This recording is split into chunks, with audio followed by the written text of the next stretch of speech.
Mr. Ed here.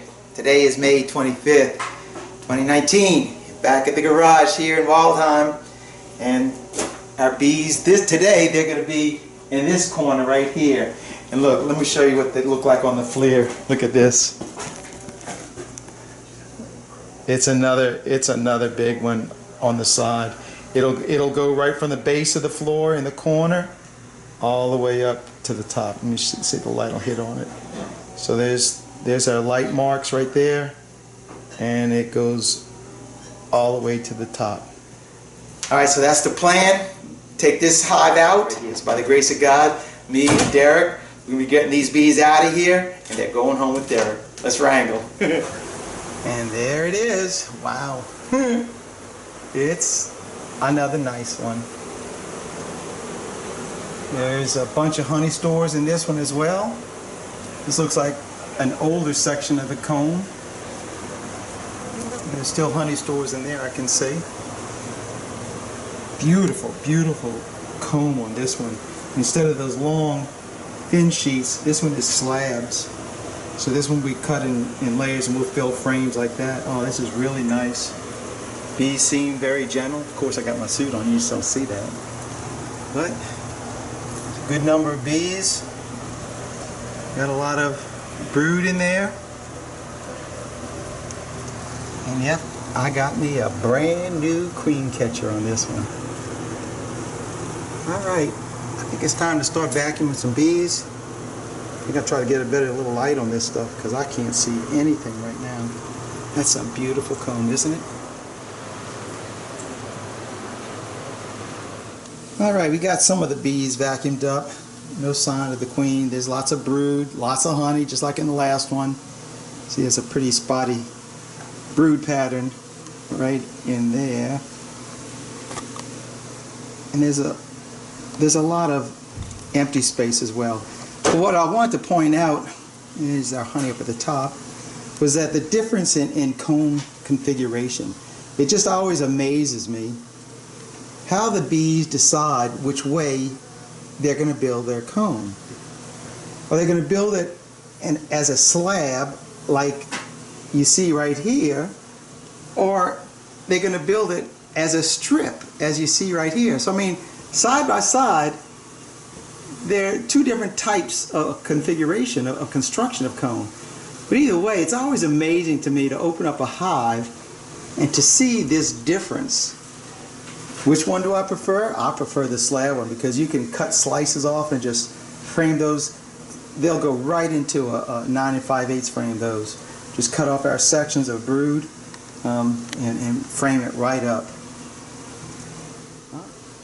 Still haven't found that queen, but I think she's back behind that slab right there. I think I'm going to start cutting out some of this slab now.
So this is where we are.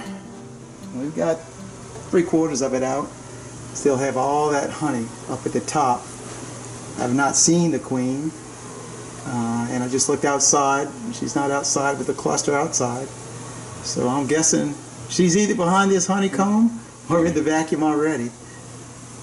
But I want to talk about this tin right here. I've never removed comb from the tin, and the bees don't make this easy for you. You see how they've attached the comb to every spot on that high point of that tin. They've attached the comb, and it will not come off. If I had the straight backing, I can run my knife right up there and cut it off the back of that, but because it's perforated like this, not perforated, but up and down, mountainy like, it's like really, really difficult to get this comb off this tin. These bees really did a good job of engineering, I can tell you that. Alright, a couple more pieces, down to the nitty gritty. I hope she's back there. Well, let's see if it pans out for us.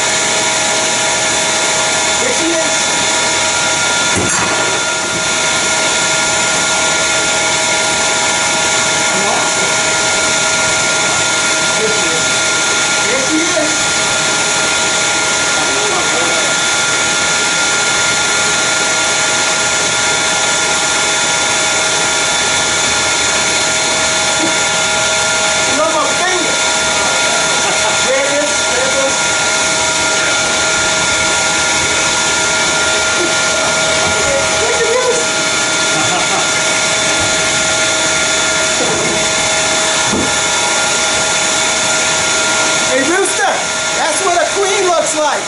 Now we're going to put her in the cage.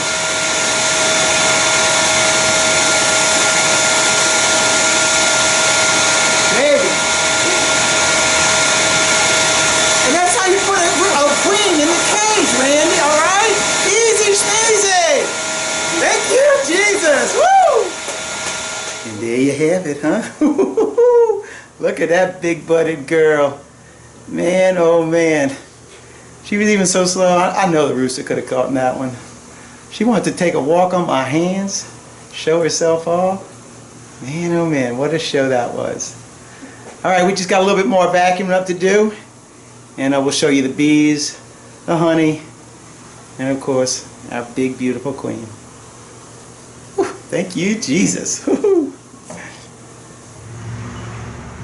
We got our comb cut out, and so now we're going to go ahead and start framing it up in our frames. I'll show you the comb, and I want to point out one particular issue that you really have to be aware of when you cut comb and then put it up in your frame. I'll grab the camera and I'll show you what I'm talking about. Now here's all the comb, at least the brood comb that we cut out of here. And what I do is when I cut this comb out and I lay it so that the piece of the comb that is facing up towards the ceiling is always facing up. So all of this comb, this top piece is facing up. And what you have to do when you put this comb in your frame, you have to make sure that the top of it is in the top of your frame, because otherwise the cell is upside down.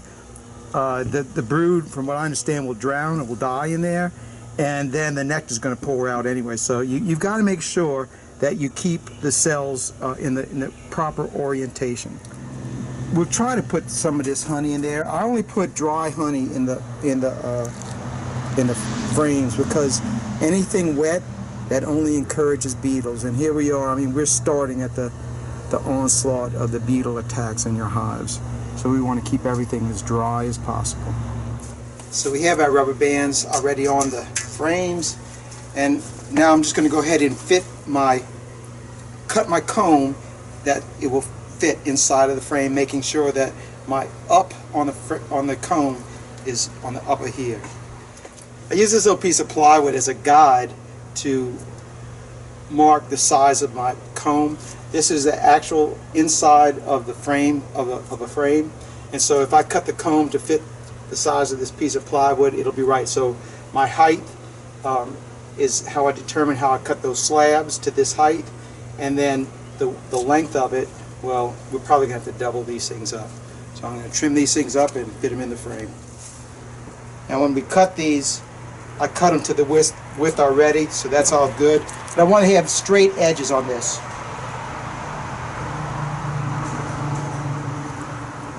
So I trim up my edges. And all this extra wax, I'll go ahead and melt that stuff down. And when I put the piece of comb inside of the frame, I invert the frame so I have the top on the bottom, and that way the piece of wax fits in there so much nicer, like that.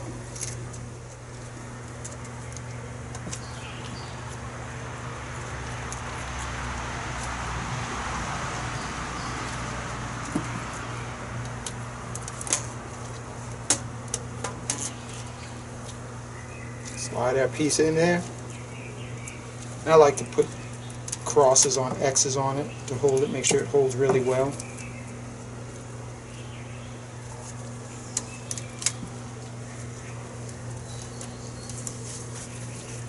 That'll hold that piece, and now I'll cut the next piece.